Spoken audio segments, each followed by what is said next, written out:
Kuya Will, talagang panalo lagi sa pagtulong. Hindi mapanlamang pagkatama ang sinusulong. Lumalaban ng patas at yung kinakailangan. Tutulong ng tutulong sa mga nangangailangan. Kita sa negosyo ay ibibigay pa upang ang mga kapos ay kanyang maisalba.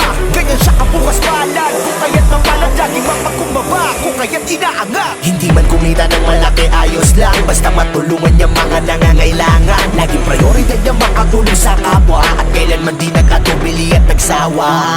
Walang patid kung dumiskarte, para sa iba ay makatulong lagi.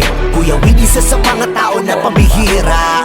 Kuya Will, isang mabuting halimbawa. Master Will Garage, dito mo mabibili mga kotse na panalo. Master Will Garage, legit and trusted, talaga sulit sa presyo. Master Will Garage, pangarap mo na kotse, dito makakabas. Master Will Garage, Master Will Garage, siya sa kalam. Master Will Garage, dito mo mabibili mga kotse na panalo. Master Will Garage, legit and trusted, talaga sulit sa presyo. Master Will Garage, pangarap mo na kotse, dito makakabas. Master Will Garage, Master Will Garage, siya sa kalam.